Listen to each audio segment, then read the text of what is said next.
மத்திய கிழக்கிலே ஈரானுக்கும் அமெரிக்காவுக்கும் இடையிலே நடைபெற்று வரக்கூடிய பரஸ்பர தாக்குதல்கள் இரு நாடுகளையும் தாண்டி சர்வதேச அளவிலே பலத்த அழுத்தங்களை உண்டாக்கக்கூடிய ஒரு யுத்தமாக மாறிக்கொண்டிருக்கிறது. காரணம் என்னன்னா, ஹொர்முஸ் நீர்ப்பரப்பை மொத்தமாக மூடியிருக்கிறது ஈரான். அதே நேரத்தில் பாபல் மந்தப் என்கிற யமனுடைய கடற்பரப்பில் சவுதி அரேபியாவினுடைய எந்த கப்பல்களும் பயணிக்க கூடாது என்று சவுதிக்கு எதிரான ஒரு அழுத்தத்தை ஹூத்திஸ் இருக்கிறாங்க. எனவே இந்த இருதரப்பு அழுத்தங்களால் சர்வதேச மட்டத்தில் எண்ணெய் விலை உயர்ந்து கொண்டே இருக்கிறது. அதை தாண்டி அமெரிக்காவில் பெட்ரோலுடைய விலையும் அதிகரித்துக் கொண்டிருக்கிற காரணத்தினால எல்லா அரசாங்கங்களும் மிகப்பெரிய அழுத்தங்களை சந்தித்துக் கொண்டிருக்கிறார்கள். இதே நேரத்தில் இன்றைய நாள் அல் ஜசீரா ஒரு முக்கியமான செய்தியை ஒளிபரப்பி இருக்கிறது. அந்த செய்தி என்னன்னு கேட்டா, வாஷிங்டன்ல இருந்து முன்னாள் பென்டகனுடைய அதிகாரி ஒருவர் பேட்டி அளித்திருக்கிறார். அவர் பென்டகனுடைய ஆயுதம் தொடர்பான ஆய்வுகளை மேற்கொள்ளக்கூடிய ஒருவர். அவர் சொல்லக்கூடிய ஒரு அதிர்ச்சிகரமான செய்தி என்னன்னு கேட்டா, தற்போது ஈரான் மீதான அமெரிக்காவினுடைய யுத்தத்தில் அமெரிக்கா கிட்டத்தட்ட அவர்களுடைய ஆயுதங்கள்ல பாதிக்கு மேல இழந்திருக்கிறது. அவங்க கிட்ட இருக்கக்கூடிய ஆயுத தொகையில பாதிக்கு மேல அமெரிக்கா தற்போது அழித்து விட்டது, இல்லாமல் இருக்கிறது.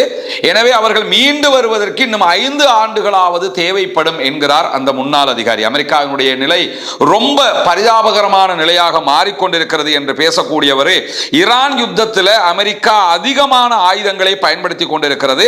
ஈரானுக்கு எதிராக பயன்படுத்தப்பட்ட பெருமளவிலான ஆயுதங்களை பொறுத்தவரையில் மேற்கு பசிபிக் யுத்தத்தில் பயன்படுத்தக்கூடிய 7 வகையான ஆயுதங்கள் இதிலே பயன்படுத்தப்பட்டிருப்பதாக சொல்லக்கூடிய குறித்த அதிகாரி அவர்கள், அவற்றில் 1/3 பங்கு முதல் பாதிக்கு மேல தற்போது பயன்படுத்தப்பட்டிருக்கிறது. இது மிகப்பெரிய ஒரு ஆபத்தை அமெரிக்காவுக்கு உண்டாக்கும். காரணம் என்னன்னா, அமெரிக்காவுடைய ஆயுத கையிருப்பு குறைந்து கொண்டே வருகிறது.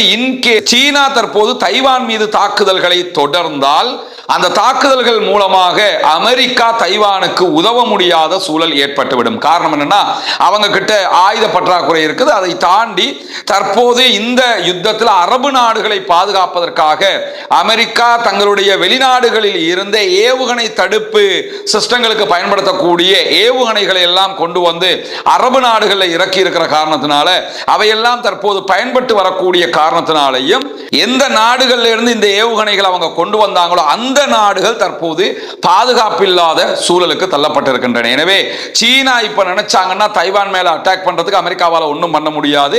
ஆல்ரெடி ரஷ்யா உக்ரைன் மேல யுத்தம் பண்ணிக்கிட்டு இருக்கிறாங்க. ரஷ்யாவுக்கு எதிராக உக்ரைனுக்கு அமெரிக்கா உதவிக்கிட்டு இருக்குது. என்ன உதவிகளை செய்தாலும் தற்போது பாதிக்கு மேல ஆயுதங்களையும் அவர்கள் இழந்திருக்கிறார்கள். இந்த ஆயுதங்களை தயாரிப்பதற்கு மீண்டும் 5 ஆண்டுகள் எடுக்கும் என்கிற காரணத்தினால அமெரிக்காவுக்கு மிகப்பெரிய ஒரு ஆபத்தான சூழலாக இந்த சூழல் மாறி இருக்கிறது என்பதை தாண்டி பீட் ஹெக்ஸர், இவர்தான் பென்டகனுடைய பொறுப்பாளர், குறிப்பாக பாதுகாப்பு துறைக்கு பொறுப்பாக இருக்கக்கூடியவர் அமெரிக்காவில். அவர் இதுவரைக்கும் அமெரிக்கா ஈரான் வார்ல 37 பில்லியன் அமெரிக்க டாலர்களை செலவு செய்திருக்கிறது என்று சொல்லி இருக்கிறார். மேலதிகமாக 75 பில்லியன் அமெரிக்க டாலர் தேவை, அதை நீங்க தந்தா மட்டும்தான் நாங்க யுத்தம் பண்ண முடியும் என்று கேட்டுக்கிட்டு இருக்கிறாரு.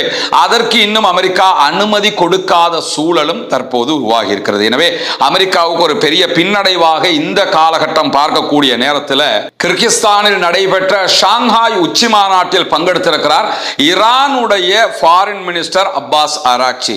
அப்பாஸ் அராக்சி இன்றைக்கு கிர்கிஸ்தான்ல இருந்து ஊடகங்களுக்கு பேசியிருக்கிறார். பேசுகிற நேரத்தில் அச்சுறுத்தல் மொழியை தெஹரான் பொறுத்து கொள்ளாது, பதிலடியைத்தான் எப்போதும் கொடுக்கும் என்று இன்றைக்கு பேசியிருக்கிறார். கிர்கிஸ்தானில் நடைபெறக்கூடிய ஷாங்காய் உச்சி மாநாட்டில் சீனா, ரஷ்யா ஆகிய நாடுகளுடைய பல முக்கியஸ்தர்கள் பங்கெடுத்திருக்கக்கூடிய சூழல்ல அந்த கூட்டத்தில் தான் அவர் இந்த பேச்சுக்களையும் பேசியிருக்கிறார். குறிப்பாக ரஷ்யா மற்றும் சீனாவுடனான ஆலோசனைகள் தொடர்ந்து நடைபெற்று வருகிறது என்று சொல்லக்கூடிய ஈரானுடைய ஃபாரின் மினிஸ்டர் அப்பாஸ் அராக்சி, வாய்ப்பு கிடைக்கிற நேரங்களில் எல்லாம் சீனாவோடும் ரஷ்யாவோடும் அவர்கள் எங்கள் நண்பர்கள் என்கிற அடிப்படையில் நாங்கள் தவறாமல் டிஸ்கஷன் பண்ணி கொண்டுதான் இருக்கிறோம் இந்த யுத்தம் தொடர்பாக என்றும் சொல்லி இருக்கிறார். இதுல இருந்து சீனாவும் ரஷ்யாவும் எவ்வளவு முக்கியத்துவத்தை ஈரானுக்கு கொடுக்கின்றன என்றும் ஈரான் சீனா ரஷ்யாவினுடைய பேச்சை எவ்வளவு தூரம் கேட்கிறாங்கிறதை நம்ம புரிஞ்சு கொள்ள முடியும். இந்த யுத்தத்தில் அமெரிக்காவினுடைய ஏவுகணைகளை தடுப்பதற்கு ஈரான் பயன்படுத்துகிற பல ஆயுதங்கள் சீனாவினுடைய தயாரிப்பு ஆயுதங்கள். அது மட்டுமல்லாமல் அமெரிக்காவினுடைய எந்தவித விதமான தொழில்நுட்பங்களுக்கு உள்ளேயும் போயிடக்கூடாது. 12 நாள் வார்ல ஈரான் மேல அதிகமான அட்டாக் நடக்கிறதுக்கு காரணமாக அது அமைந்தது என்கிற காரணத்தினால் இப்பொழுது சீனாவினுடைய தொழில்நுட்பங்களை தான் முழுவதுமாக ஈரான் பயன்படுத்தி வருகிறது என்கிற செய்திகளும் வெளியாகி கொண்டிருக்கக்கூடிய சூழல்ல தான் ஹொர்முஸ் ஜலசந்தியினுடைய எதிர்கால செயல் திட்டங்கள் தொடர்பாக விவாதிப்பதற்காக இன்றைய நாள் ஒமானுடைய தூதுக்குழுவினர் நேரடியாக ஈரானில் தரையிறங்கி இருக்கிறார்கள் என்கிற செய்திகள் வெளியாகி இருக்கிறது. ஈரான் திரும்ப திரும்ப சொல்லி வந்த ஒரு செய்தி தான், ஓமானோட பேசி ஹொர்முஸை எப்படி நிர்வகிக்கிறங்கிற முடிவுக்கு வருவோம், அமெரிக்கா இதுல தலையிடக்கூடாது, ஹொர்முஸ் எங்களுக்கு சொந்தமானது, நாங்க சொல்ற மாதிரி தான் எல்லாரும் கேட்கணும் என்று சொல்லிக்கொண்டே இருக்கிறாங்க. இதை கேட்காமத்தான் அமெரிக்கா ஓமான் வளைகுடா வழியாக கப்பல்கள் பயணிக்கலாம் அப்படின்னு சொல்லி ஒருபுறம் ஈரானோட சமாதான ஒப்பந்தம் என்று சொல்லிக்கிட்டு இப்படியான ஒரு அறிவித்தல் விடுத்தாங்க.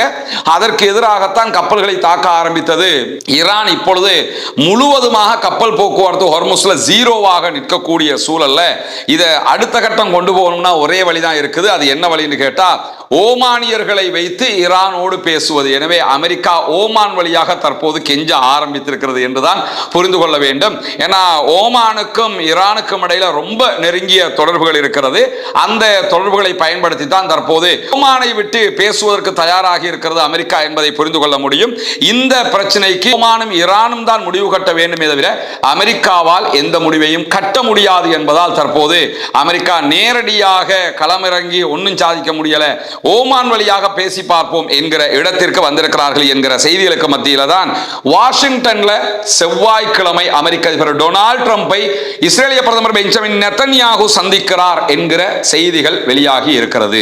அமெரிக்காவுக்கு நெத்தன்யாகு வந்தால் அவரை கைது செய்ய வேண்டும் என்று விரும்புகிற நேரத்தில் தான் தற்போது நெத்தன்யாகு வருகிறார்.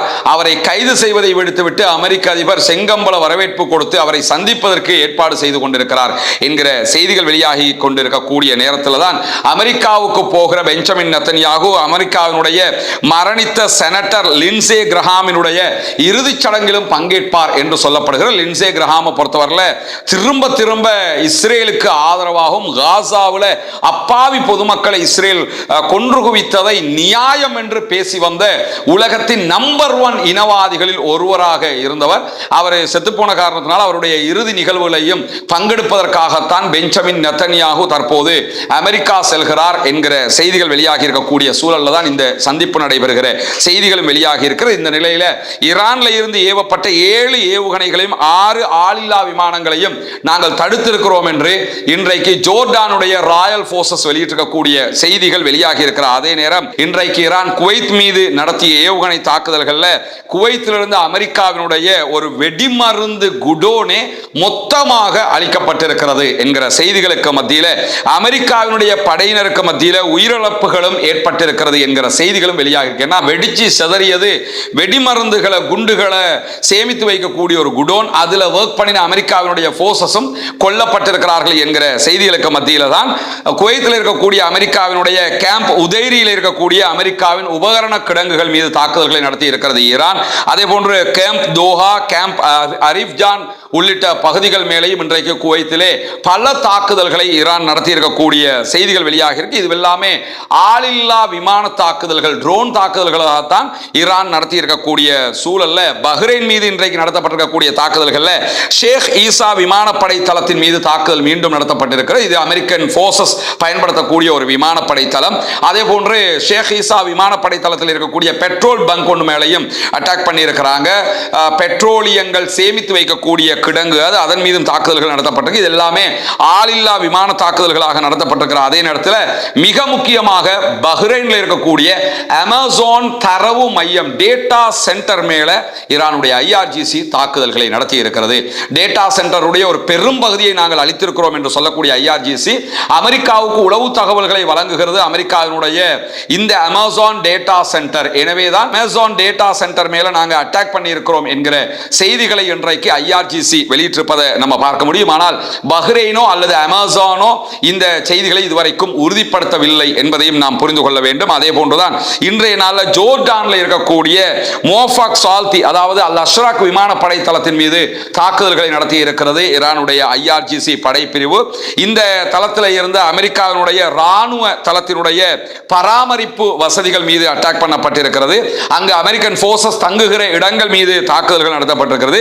ஆளில்லா விமானங்களை சேமித்து வைக்கிற கிடங்குகள் மீதும் இன்றைக்கு தாக்குதல்களை நடத்தி இருக்கிறோம் என்கிற செய்திகளுக்கு மத்தியில் தான் ஈராக்ல இருக்கக்கூடிய ஈராக்கினுடைய ஏர்பில் சர்வதேச விமான நிலையத்திற்கு அருகாமையில் ஒரு ஆளில்லா விமான தாக்குதல் நடத்தப்பட்டிருக்கிறது என்கிற செய்திகள் வெளியாகி இருக்கிறது. ஒரு 3 தொடக்கம் 4 மணி நேரங்கள் விமான போக்குவரத்துகள் இடைநிறுத்தப்பட்டதையும் ஈராக் அறிவித்திருக்கிறது. இப்படியான தாக்குதல்களுக்கு மத்தியில் தான் ஈரான் மேல அமெரிக்கா 13வது நாளாகவும் தாக்குதல்களை நடத்தி இருக்கிறது. ஈரானுடைய கொர்ராமாபாத், அதே போன்று ஜாஸ்க், அஹ்வாஸ், பந்தர் அப்பாஸ் உள்ளிட்ட பல நகரங்களிலும் கஷம் தீவுலையும் தாக்குதல்களை நடத்தி இருக்கிறது அமெரிக்காவுடைய படைகள் என்கிற செய்திகளை இன்றைக்கு ஈரானுடைய உத்தியோகபூர்வ அரச தொலைக்காட்சிகள் செய்தியாக்கி கொண்டிருக்கக்கூடியதை நம்ம பார்க்க முடிகிற அதே நேரத்தில் தான் பாபல் மந்தப் என்று சொல்லுகிற யமனுடைய கடற்பகுதிகள், ரெட் சீல யமனுடைய கடற்பகுதிகளில் பாபல் மந்தபை நாங்கள் மொத்தமாக மூடல, சவுதி அரேபியாவினுடைய கப்பல்கள் பயணிப்பதற்கான முற்றுகை தான் விதிக்கப்பட்டிருக்கிறது என்று தெளிவுபடுத்தி இருக்கிறது ஹவுத்திகளுடைய படைப்பிரிவு அன்சாருல்லா தெளிவுபடுத்தி இருக்கிறாங்க. பாபல் மந்தப் வழியாக சைனாவினுடைய கப்பலை மட்டும் போறதுக்கு அனுமதிச்சீங்களே என்று கேட்கிற போதுதான் சைனாவுடைய கப்பல் மட்டுமில்லை, எந்த கப்பலாக இருந்தாலும் போகலாம், ஆனா அவங்க சவுதியில இருந்து பெட்ரோலை ஏத்திக்கிட்டு போகிற சவுதியினுடைய கப்பலாக இருந்தா அங்கீகரிக்க மாட்டோம் என்று சொல்லி இருக்கிறார்கள். எனவே சீனாவுக்கு எண்ணெயை கொண்டு போனா எதுவும் பண்ண மாட்டோம்ட்டாங்க. அதே மாதிரி வேறு ஏதாவது ஒரு நாடு அந்த நாட்டுக்கு தேவையான பெட்ரோலியத்தை எடுத்துக்கிட்டு போவாங்களா இருந்தா எந்த பிரச்சனையும் இல்லை, ஆனா சவுதியினுடைய ஓன் கப்பலாக இருந்தா அட்டாக் பண்ணுவோம், சவுதிக்கு தான் நாங்கள் முற்றுகை விதிச்சிருக்கோமே தவிர வேறு எந்த நாடுகளுக்கு நாங்கள் முற்றுகை விதிக்கவில்லை என்று தெளிவுபடுத்தி இருக்கிற அதே நேரத்தில் தான் எண்ணெய் கப்பல்கள் இன்றைக்கும் சவுதி அரேபியாவில் இருந்து எண்ணெய்களை ஏற்றிக்கொண்டு நேரடியாக பாபல் மந்தப் வழியாக வராம சுற்றி சுயேஸ் கால்வாய் வழியாக அவர்கள் சென்று கொண்டிருக்கிறார்கள், ஆப்பிரிக்காவை சுற்றி பயணித்துக் கொண்டிருக்கிறார்கள் என்கிற செய்திகள் வெளியாகி இருக்கிறது. டேனிஷ் கொடியோடு இயங்கக்கூடிய டாம் இனோவேஷன் என்கிற ஒரு பெரிய டேங்கர் கப்பல், இந்த கப்பல் இன்றைக்கு நிறைய எண்ணெய் பொருட்களை, பெட்ரோலிய பொருட்களை ஏற்றிக்கொண்டு சுயேஸ் கால்வாய் வழியாக ஆசியாவுக்கு சென்று கொண்டிருக்கிறது என்று டாம் நிறுவனம் இன்றைக்கு வெளியிட்டிருக்கக்கூடிய அறிவிப்புகளில் சொல்லி இருக்கிறார்கள். நேரடியாக ரெட் சீல சவுதியிலிருந்து பெட்ரோலிய பொருட்களை ஏற்றிக்கொண்டு அப்படியே கீழே பாபல் மந்தபுக்கு வந்தா அடுத்தபடியாக ஆசியாவுக்குள்ள நுழைஞ்சிடலாம். ஆனா அப்படி நுழைகிறதுக்கு தற்போது ஹவுதிஸ் தடை விதிச்சிருக்கிற காரணத்தினால அப்படியே சுத்தி ஆப்பிரிக்காவை சுத்தி ஒரு பெரும் பயணம், 1 மாதத்துக்கு மேல சுற்று போட்டுக்கிட்டு தான் அவங்க போய் சேரணும். அப்படியான ஒரு சிரமத்தை தற்போது கப்பல்கள் எதிர்கொண்டு வருகின்றன என்கிற செய்திகள் வெளியாக இந்த டோம் நிறுவனத்தினுடைய இந்த எண்ணெய் கொண்டு போகக்கூடிய கப்பல்கள் மொத்தமாக பயணிக்கக்கூடிய இந்த ரூட், அதில் சுற்றி அவங்க ஜப்பானுக்கு தான் போகுது அந்த கப்பல். ஆனாலும் அந்த கப்பல்களை தாக்க மாட்டோம் என்று ஹூத்திகள் சொல்லி இருக்கிறாங்க. ஏன்னா நாங்கள் நேரடியாக சவுதியினுடைய கப்பலாக இருந்தால் தான் அட்டாக் பண்ணுவோம்ங்கிறாங்க. ஆனால் இந்த கப்பல் நேரடியாக பாபல் மந்தபு வழியாக வராமல் சுத்தியே பயணித்துக் கொண்டிருக்கிறது என்கிற செய்திகளையும் இன்னைக்கு நம்ம பார்க்க முடிகிறது. எனவே இன்றைக்கு வெளியாகி இருக்கக்கூடிய செய்திகளுடைய முக்கியமான தொகுப்பை தான் உங்களோடு பகிர்ந்து கொண்டிருக்கிறோம்.